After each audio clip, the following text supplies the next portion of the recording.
Hello, everyone. Welcome to Relationship Talk with Sharonda. My name is Auntie Sharonda, and I am your host. Before we get started, make sure you like, share, and subscribe. Oh, goodness. Let me just say this. Y'all wearing that sale out, baby. That green apple sale, y'all wearing that sale out. I still got some for those of you all that don't be on the internet every day.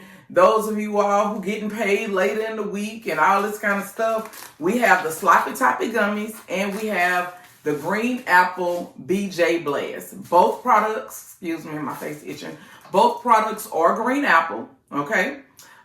This one here activates the saliva gland so that when you give a head, it's super sloppy, okay?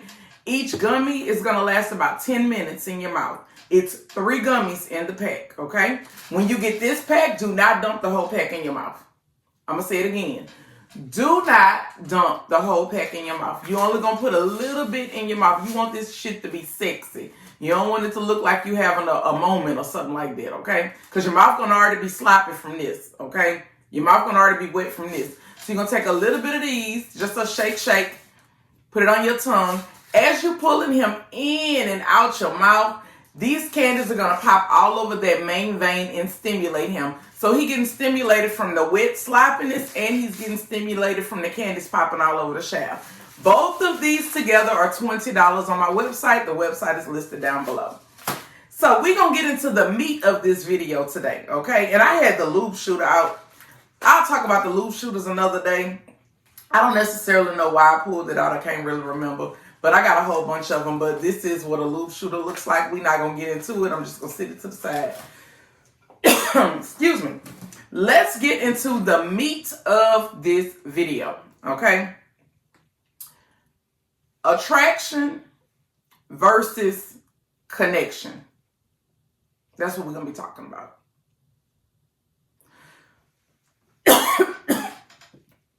If I cough one more time, I'm going to have to get up and get my water. Attraction versus connection. When you are attracted to someone, that is that initial, when you seeing them, their physical appearance sparks your curiosity. You look at them, and from the moment you look at them, you know if sexually they could get it. Just from the appearance, you know that this is somebody that you could see yourself tangling with in the bedroom. It don't mean that you're going to the bedroom. It just means that you can see yourself doing that. Attraction is all physical. Okay? It's all physical. Let me go and pull up my notes right quick. Attraction versus connection. Attraction is all physical. It's what you see when you first lay eyes on this person. Most of us know when we first lay eyes on a person, like literally meeting them, especially if it's on some getting to know each other type of level, you know when you meet them initially, right then and there, you know if you can see yourself doing the tango in the bedroom with them. You know from the beginning, you know if they could get it. It's not saying that it's available to them. It's not saying that you're wanting to rush to the bedroom right then and there. I'm not saying that. But you know if this person is sexually appealing to you. Attraction it's that spark, right? It's when the eyes get hungry, okay?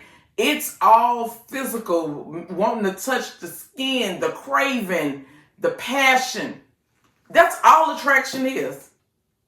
Connection, on the other hand, connection is something a whole lot deeper. It's so much deeper than the physical, okay? Connection is, I want to connect with you beyond physical.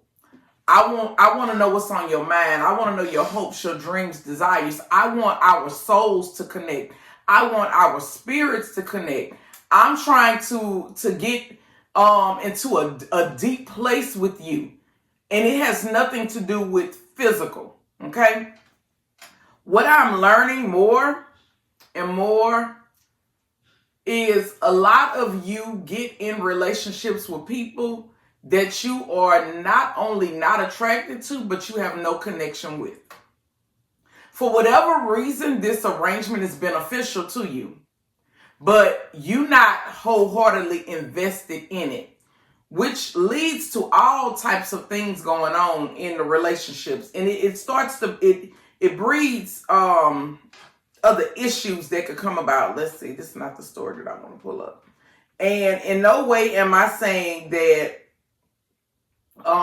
in no way, I want to make sure I'm putting this out there, because there's no way that I'm going to say that I condone assault in relationships and marriage, especially sexual assault. I don't condone it, right? But I do believe that when you meet people and you decide to be in a long-term relationship with them, when you meet people and you decide to be in a long-term relationship with them, I think you have to establish some ground rules in the beginning, okay? And it's different from person to person, right? There is a gray area. You have consent, which is yes, no, right? But then you have the emotional part of it that puts that little gray area there, okay? And I'm explaining to you. When I'm with a person and we are in relationship with each other, because I've been married before and I'm in a long-term committed relationship at this point. These are the two most serious relationships that I've ever had in my life, okay? Both of them, I pretty much operate the same sexually. I was married. My ex-husband knew that I was available to him at any moment, meaning that my body belongs to you. Even if I'm not really in the mood for sex, I never denied sex. Because what I knew about myself was, even if I'm not in the mood, he knows what to do to get me in the mood. And once we get going, I'm in the mood. That's typically how I operate, right? Just make sure you got some lube, baby. Right? I'm going to get in the mood. Why? Because the attraction is there. The connection is there. All those components are there. Okay? The man that I'm with today, his name is tattooed on my ass. Property of C.H. Davis. We have had the conversation.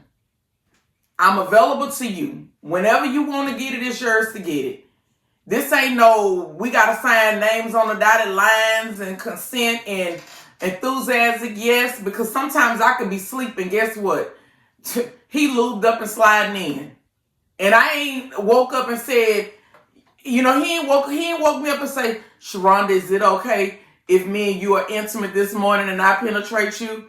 No. What he does is he wakes me up in a way that lets me know that he desires me. And guess what? We go from there.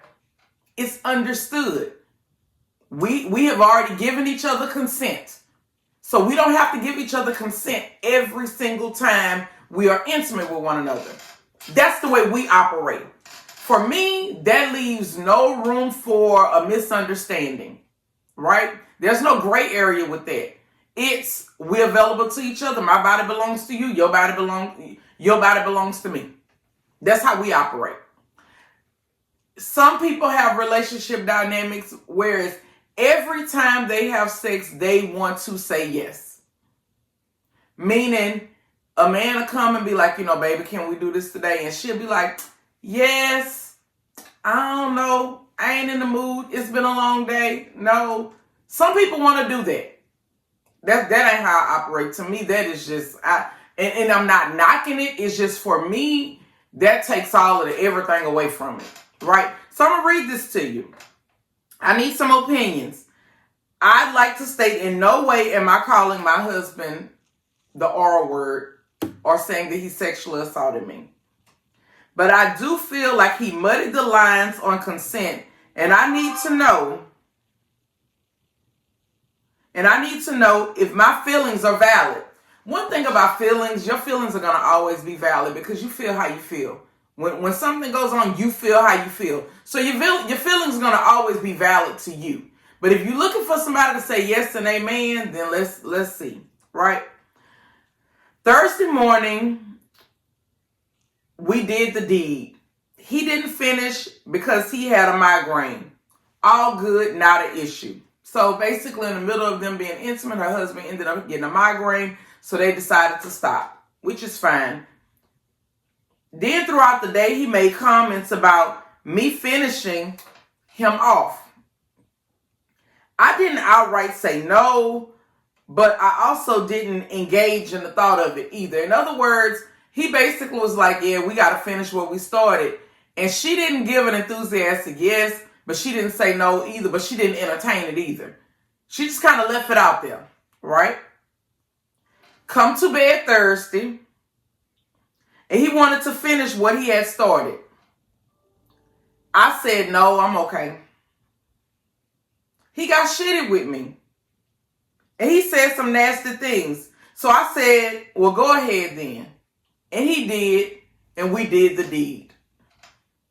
Now I'm upset that I feel like I gave consent because of his shitty attitude, and it's unfair. I shouldn't be put in a situation. I spoke to him about it, and he flat out told me that I've called him the R word, and I'm saying that because of YouTube, or saying that he sexually assaulted me, and that the issue is black and white. I don't feel like it is.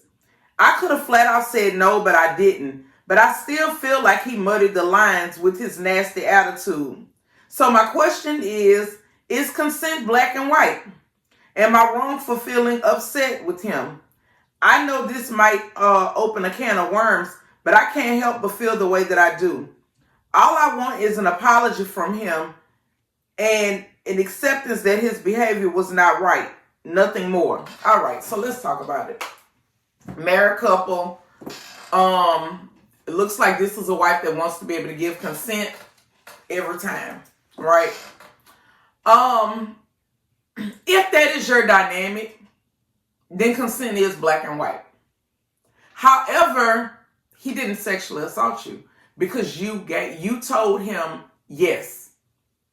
He got an attitude, and for whatever reason, you went on ahead and said yes. Some people will say, well, that's manipulation, that's pressure, that's this, that's that. It is. It is. It's all of that, right? But as his wife, you said yes. Can we say that he pressures you into it? Yes, we can. We can definitely say that. However, what I think happens when something like this happens is you make it very, very, very uncomfortable to be intimate with a person like you. Because at any moment, what's supposed to be enjoyable for the both of us can literally turn into something criminal. In a blink of an eye, just depending on how you feel about it at the moment. Depending on what your emotions tell you at the moment.